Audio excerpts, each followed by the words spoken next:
శ్రీగురుభ్యో నమః. హరి ఓం.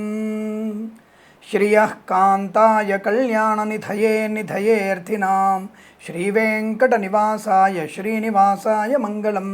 మంగళం కౌసలేంద్రాయ మహనీయ గుణాత్మనే చక్రవర్తి తనూజాయ సార్వభౌమాయ మంగళం.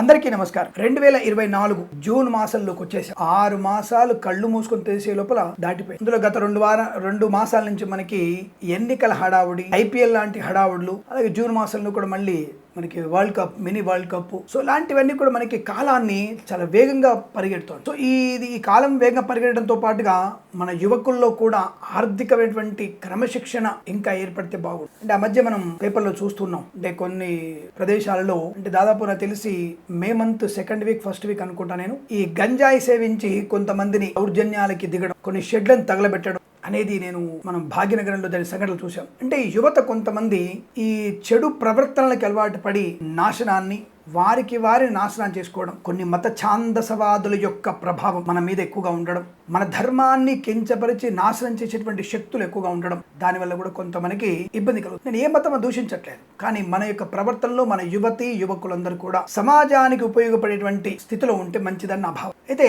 మనకి ఇటువంటి దుశ్చర్యలు ఏం జరుగుతున్నాయంటే మన యొక్క నాయకుల యొక్క పోకడ సరిగా లేకపోవడం. ఎందుకంటే ఎన్నికలు అయిపోయినాయి. ఇప్పుడు ఈ మొదటి వారంలోనే జూన్ ఫలితాలలో దాదాపుగా మనకి మొదటి వారంలోనే, 2వ వారంలో ప్రారంభంలో ముఖ్యమంత్రులుగా, ప్రధానమంత్రులుగా ఈ ఎన్నికలు పూర్తయి ప్రధాన ముఖ్యమంత్రులందరూ కూడా ప్రమాణ స్వీకారం చేయగలిగేటువంటి ఒక సమయం ఇది. కాబట్టి ఇక్కడ ముఖ్యంగా ప్రధానంగా కేంద్ర ప్రభుత్వ ఎన్నికలు ఎక్కువగా కోలాహలంగా ఉంది. కాబట్టి ప్రధానమంత్రిగా ఎన్నికయ్యేటువంటి శుభతరుణం, కొన్ని ప్రాంతాల్లో ముఖ్యమంత్రులుగా ప్రమాణ స్వీకారం చేయవచ్చు. అటువంటి శుభతరుణంలో మీరందరూ కూడా యువకుల మీద దృష్టి పెట్టండి అని చెప్పడం. అలాగే మనము నాయకుల యొక్క ఉచ్చులో పడి మనల్ని మనం కొట్టుకుంటూ తిట్టుకుంటూ, ఇది కరెక్ట్ కాదు. ఆ పార్టీ వాళ్ళ పిల్లల్ని ఈ పార్టీ వాళ్ళ పిల్లల్ని ఆ పార్టీ వాళ్ళు కొట్టడం, రాళ్లు విసిరేసుకోవడం. వాళ్ళు బాగానే ఉన్నారు, వాళ్ళు సుఖంగా ఏసీ కుర్చీలలో సెక్యూరిటీతో ఉంటారు వాళ్ళు. కానీ మనము ఆ ఎన్నికల సమయంలో చేసి హడావడి, అంటే వాడిచ్చినటువంటి 1,00,000 10 లక్షలకు కక్కుర్తిపడి మన జీవితాన్ని తృణప్రాయం చేసుకుంటాం. అటువంటి వాటికి యువకులు దూరంగా ఉండండి.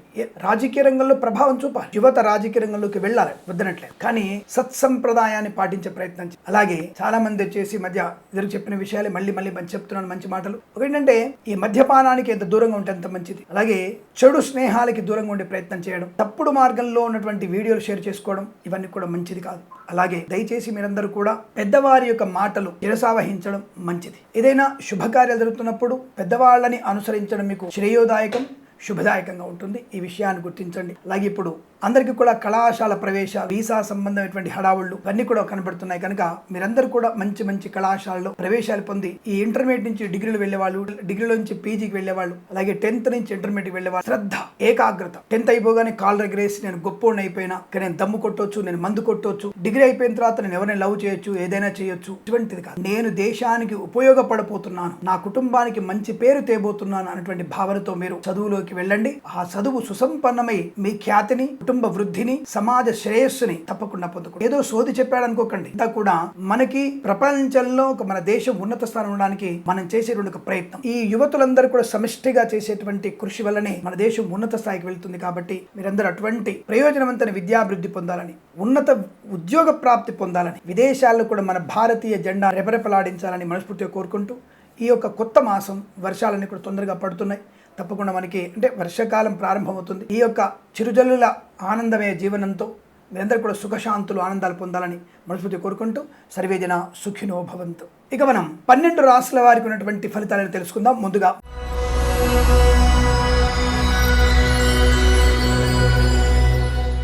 మేషరాశి వారి ఫలితాలు. ఈ మాసం కూడా మేషరాశి వారికి ఒక ప్రయోజనవంతమైనటువంటి శుభయోగంతో ప్రారంభమవుతుంది. మంచి మాట తీరు, అనుకున్నటువంటి పనులు సాధించగలిగే అవకాశం, ముఖ్యంగా వ్యవసాయ సంబంధ విషయంలో లాభాలు, రైతులకి అనుకూలమైన శుభస్థితి. రాజకీయ నాయకుల్లో తప్పకుండా ఈ రాశి వారు తప్పనిసరిగా ఎమ్మెల్యేగా ప్రమాణ స్వీకారం చేయగలిగేటువంటి అవకాశం ఖచ్చితంగా ఉంది. మరి జన్మజాతకంలో మీ ఫలితాలు వేరే ఉంటాయి, కానీ ఇక్కడ నామనక్షత్ర ప్రధానంగా మేషరాశి వారికి అనుకూలమైన ఫలితాలే కనబడుతున్నాయి. ఇందులో ఎటువంటి ఇబ్బంది లేదు. కళాకారులకి, క్రీడాకారులకి, సినిమా రంగంలో కూడా వ్యాపార లాభాన్ని పొందుకునే అవకాశం కనబడుతోంది. ఇక ఆరోగ్య విషయం ఎలా ఉంటుంది? మంచి ఆరోగ్య ప్రాప్తి ఉంటుంది, ధనయోగం ఉంటుంది. అలాగే విదేశాల్లో కూడా మంచి విద్యా, ఉద్యోగ, వ్యాపార ప్రాప్తి పొందుకునే అవకాశం. ఈవెంట్ మేనేజ్మెంట్ వారికి, బోర్బాల్ తెవ్వ వారికి, తోలు రెగ్జిన్ షూ పరిశ్రమలో కూడా లాభాలు పొందుకునే అవకాశం. కనిష్ట కన్స్ట్రక్షన్, రియల్ ఎస్టేట్, మద్యపానం, హోటల్, ఇంటీరియర్, ఎక్స్టీరియర్, ఫర్నిచర్, గాజు పరిశ్రమ, ముద్రణాలయము అంటే ప్రింటింగ్ సంబంధ వ్యాపారము, అలాగే boutiques, beauty parlour, bamboo depot, బాణసంచ కర్మాగారం, టైర్ల వ్యాపారం మంచి లాభాలు పొందుకునే అవకాశం. ఆటోమొబైల్, ఎలక్ట్రానిక్, ఎలక్ట్రికల్ వ్యాపారంలో అభివృద్ధి పొందుకోవాలి. అయితే మీరు వీరికి అన్ని వారాలు బాగున్నాయా? లేదండి. వీరికి 3వ వారంలోను అలాగే 4వ వారంలో కాస్త ఎండింగ్లో అంటే 3వ వారంలో మొత్తం కూడా సామాన్య ఫలితాలు, 4వ వారంలో మీకు లాస్ట్ 3 రోజులు చాలా జాగ్రత్తగా ఉండాలి. అంటే జూన్ 28, 29, 30 తేదీలు మీరు చాలా జాగ్రత్తగా ఉండవలసిన అవసరము. ఎందుకంటే సామాన్య ఫలితాలు అక్కడ. ఈ సామాన్య ఫలితాలు ఎటువంటి ఫలితాన్ని ఇస్తాయంటే తొందరపాటు నిర్ణయాలు తీసుకుంటే ప్రమాదం, పెద్దవాళ్ళ సూచనలు సలహాలు తీసుకుంటే లాభం, దైవిక చింతన వల్ల శుభయోగం, దైవ దూషణ, బ్రాహ్మణ దూషణ చేస్తే ప్రమాదము. ఇది ఖచ్చితం. కాబట్టి మనం నిరంతరం భగవద్గీత పారాయణం చేయండి. జాతకం బాగున్నా బాగాలేకపోయినా నిరంతరం భగవద్గీత పారాయణ రోజు 2 అధ్యాయాలు చదవండి. ప్రశాంతత ఉంటుంది, కార్య సాఫల్యత పొందుకునే అవకాశాలు ఉంటాయి. 3వ వారంలో ఎవరికి కూడా ధనాన్ని అప్పుగా ఇవ్వకండి, రుణము చేసే ప్రయత్నం చేయకండి. అప్పుల వల్ల ఇబ్బందులు పడే అవకాశాలు ఉంటాయి. డబ్బు విషయంలో జాగ్రత్త. అలాగే ఓటీపీలు ఎవరికి పంచకండి. ఆ మధ్య మనం మే ఫస్ట్ వీక్లో, గత మాసంలో ఫస్ట్ వీక్లో చూసాము, ఎవరో 3.5 కోట్లు షేర్స్లలో పెట్టుబడి పెడతా అని చెప్పేసి 3.5 కోట్లు స్వాహా చేసినట్టుగా మన పేపర్లో చూసాం. కాబట్టి అటువంటి మాయాజాలను ఇరుక్కోకండి. చదువుకున్న వాళ్ళు, బుద్ధి విచక్షణ జ్ఞానం ఉన్నవాళ్ళు ఓటీపీలు ఇవ్వడం, మీ పర్సనల్ ఇన్ఫర్మేషన్ ఇవ్వడం, ఏది పడితే అది క్లిక్ చేయడం అనేది ప్రమాదం కలిగిస్తుంది. పేపర్లలో వస్తుంది. నాలాంటి వాళ్ళు జ్యోతిష్యం చెప్తున్నాం మేము. ఎందుకు జాతక ప్రకారంగా ఎలా చెప్తారు ఈ విషయాన్ని, మోసపోతారనే విషయం చెప్తారంటే రాహుతో కుజుడు కలిసిన, రాహుతో బుధుడు కలిసిన ఇటువంటి మతిమరుపు వ్యవహారాలు కానీ, అత్యుత్సాహం కానీ, అత్యాశ కానీ, ఇతరుల చేతుల్లో బలైపోవడం కానీ జరుగుతుంది. అలాగే కుజుడు, రాహు, శుక్రుడు కలిస్తే అనవసర వ్యక్తులతో, మా ఫ్రెండ్ వాళ్ళ అన్నయ్య అండి, అన్నయ్యకి మంచివాడు అని చెప్పేసి వాడిని చెరలో ఇరుక్కుంటారు. తర్వాత మతం మారిపోయి దౌర్భాగ్య స్థితి పొందుకునే వాళ్ళు కూడా చాలామంది ఉంటారు. కాబట్టి అటువంటి వాటికి దూరంగా ఉంటే మంచిది. ఇది రాహు, శుక్రుడు, కుజుడు కలిసిన వల్ల వచ్చే ప్రమాదం ఇది. కాబట్టి ఇటువంటి వాటి కలిసినప్పుడు మనం చెప్పే ప్రయోజనం ఈ మాసం మొత్తం కూడా కుజుడి యొక్క మార్పు, బుధుడి యొక్క మార్పు వల్లనే అనేక రకాల శుభాశుభ మిశ్రమాలు కనబడుతున్నాయి. దాదాపుగా కుజుడు, బుధుడు ఈ మాసంలో మారడం వల్ల చాలా మంచి శుభయోగాలు కనబడుతున్నాయి. ఒక్కొక్క రాశి వారికి ఒక్కొక్క వారంలోనే కొద్దిగా ఇబ్బందికరంగా ఉంది. మిగతా రాశుల వారికి అందరికీ అనుకూలమైన ఫలితాలు కనబడుతున్నాయి. ఇక్కడ 3వ వారంలో మేషరాశి వారికి సామాన్య ఫలితాలు అంటే డబ్బు విషయంలో అప్రమత్త, ఈ ఫోటోలు షేర్ చేసుకునే విషయంలో జాగ్రత్తగా ఉండండి. అవతలి వ్యక్తిని అనవసరంగా నమ్మకండి. పెద్దవాళ్ళు చెప్పిన మాట వింటే లాభము. ఆర్థిక విషయాల్లో ఆర్థికమైన పెట్టుబడులు పెట్టడం మంచిదే. కుటుంబ సభ్యుల భాగస్వామితో వ్యాపారం చేయవచ్చు. కొత్త వ్యాపారంలో పెట్టుబడి పెట్టే అవకాశాలు ఉన్నాయి. కళాకారుల క్రీడగా అభివృద్ధి ఉంటుంది. సినిమా రంగంలో కూడా వ్యాపార లాభాన్ని పొందుకోవచ్చు. పాడి పరిశ్రమ, పౌల్ట్రీ పరిశ్రమలో లాభాలు, విదేశాల్లో ఈవెంట్స్ చేసేవారికి మంచి లాభం, తప్పకుండా ఆర్థిక ప్రయోజనం ఉంటుంది. మంచి కాంట్రాక్ట్ లభించే అవకాశం. అలాగే మన దేశంలో, మన తెలుగు రాష్ట్రాల్లో కాంట్రాక్టులకి రావాల్సిన బకాయిలు, మొన్నటిదాకా ఎలక్షన్ సంబంధించినటువంటి నియమాలు ఉండేవి. ఇప్పుడు ఆ నియమాలు పోతాయి. కాబట్టి ఈ 2వ వారం నుంచి తప్పకుండా మీకు ధనం మీకు ప్రాప్తించుకునే అవకాశం ఉంటుంది, ఖచ్చితంగా ఉంటుంది. కాబట్టి అందులో మీరు సందేహపడాల్సిన అవసరం ఏం లేదు.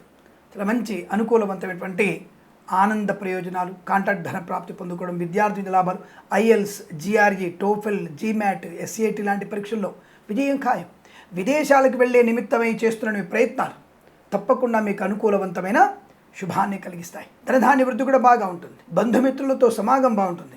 శుభకార్యనిమిత్తమై రాబోయేటువంటి ఆగస్టు మాసంలో పెళ్ళిళ్ళు చేయడానికి, పేరెంటాలు చేయడానికి మీ చేస్తున్నటువంటి ప్రయత్నాలన్నీ కూడా లాభాలు పొందుకునే అవకాశం ఉంటుంది. అలాగే వేద పండితులు, పురోహితులు, బ్రాహ్మణత్వం, కులవృత్తుల వారికి, జ్యోతిష్య పండితులకి చాలా అనుకూలవంతమైన శుభయోగమే. ఈ మాసం మొత్తం కూడా అత్యంత అనుకూలత. మళ్ళొకసారి చెప్తున్నాను, నాకు ఒక స్వీయ అనుభవం జరిగింది కనుక మీకు నేను గట్టిగా చెప్తున్నాను. మేము ఏప్రిల్ నెల 22వ తారీఖు, 21వ తారీఖు పెళ్లికి వెళ్ళాం. చెప్పాను కదా, ఒక ఆయన 1,20,000 రూపాయలు మాతో, 1,16,000 రూపాయలు మేము దక్షిణ మాట్లాడుకొని మాకు 76,000 మాత్రమే ఇచ్చారు. గొప్ప వ్యక్తులు. కానీ అటువంటి వ్యక్తులని ఉన్నప్పుడు గొప్పవాళ్ళు కదా అడగలేమనుకోకండి. మొహమాట లేకుండా అడ్వాన్స్ మొత్తం తీసుకోండి, లేదా మొత్తంగా డబ్బులు తీసుకోండి. బ్రాహ్మణ మనం కూడా బతకాల్సింది. కాబట్టి అటువంటి దౌర్భాగ్యులు ఉన్నప్పుడు మనము మొత్తంగా డబ్బులు అడ్వాన్స్ తీసుకోవడం మంచిదే. దానివల్ల ఎటువంటి ప్రమాదం జరగదు. కానీ గొప్పోళ్ళు అనుకొని వాళ్ళు అడగలేక మొహమాటానికి వెళ్ళి మనకు ఇబ్బంది జరిగే అవకాశం. కాబట్టి బ్రాహ్మణోత్తములు, పురోహితులు ఈ విషయంలో గట్టిగా ఉండండి. అలాగే పురోహితులకి హెచ్చరిక ఏంటి? నువ్వు నీలా ఉండు, బ్రాహ్మణులాగా ఉండు, పురోహితుల్లా ఉండండి. ఎటువంటి వ్యసనాలు లేకుండా ఉండండి. 10 మంది మనల్ని అనుసరించే గుణం ఉండేట్టుగా చూసుకోవాలి. అటువంటి గుణ సంపన్నత కావాలి. కానీ మనమే మద్యపాన సేవనం, ధూమపాన సేవనం, మాంసాహార భోజనం చేస్తూ ఉన్నాం. వాటికి దూరంగా ఉండే ప్రయత్నం చేయండి. సిగ్గులేనటువంటి అనర్థమైనటువంటి ఈ బ్రతకడం కన్నా మనకి మోక్షాన్ని దేవుని కోరుకోవచ్చు కూడా, దానికి ఎటువంటి ఇబ్బంది లేదు. కాబట్టి ఈ విషయంలో కాస్త ఆలోచించి నిర్ణయం తీసుకోండి. తప్పుగానే ఉంటే మీరు క్షమించండి, నేను దాని గురించి ఏం మాట్లాడట్లేదు. ఇటువంటి అవలక్షణాలకు దూరంగా ఉంటే మన గౌరవం ఇంకా ఉంటుంది. సమాజానికి మంచి చెప్పేటువంటి వ్యక్తి స్థానంలో ఉన్నాం మనం. అలానే ఏదో గొప్పవాడిని చెప్పట్లేదండి, అందరము కులమతాలకు అతీతంగానే ఉందాం మనం.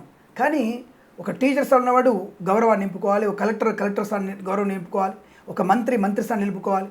అలాగే ఆ స్థానానికి మనం గౌరవాన్ని దక్కించాలంటే మనం జాగ్రత్తగా ఉండాలి. కలెక్టర్ సీట్లో కూర్చొని అక్కడే కూర్చొని మందు కొడితే కరెక్ట్ కాదుగా. కాబట్టి ఆ స్థానానికి గౌరవం ఇవ్వాలి. కాబట్టి మనకు కూడా ఒక సముచిత స్థానం ఉంది సంఘంలో, నిలబెట్టుకోవాలంటే జాగ్రత్తగా ఉండాలి. సోది ఎక్కువైంది అనుకునేటువంటి బ్రాహ్మణులు చాలామంది ఉంటారు. ఏదేమైనా ఈ రాశి వారికి ఈ వారంలో, ఈ మాసాల మొత్తంలో కూడా ధనయోగము, ఉద్యోగ లాభము, అనుకున్న చోటికి ఉద్యోగంలో బదిలీలు, సువర్ణ వజ్రాభరణ ప్రాప్తి, విద్యాలయ, వ్యాయామ, చిట్ ఫండ్, ఫైనాన్స్ వ్యాపారం లాభాలు, share market, speculation, communities, crypto currency, bitcoins, లాటరీల వల్ల, జూదం వల్ల ధన ప్రాప్తి పొందుకోవడం. 1, 2, 4వ వారంలో మొదటి 3 రోజులు అంటే సోమ, మంగళ, బుధవారాలు మాత్రమే తప్పకుండా మీరు షేర్ మార్కెట్లో పెట్టుబడి పెట్టవచ్చు, లాభాలు పొందుకునే అవకాశం ఉంటుంది. కానీ 3వ వారంలో అధికంగా పెట్టుబడి పెట్టకండి, ప్రమాదాన్ని పొందుకునే అవకాశం కనబడుతోంది.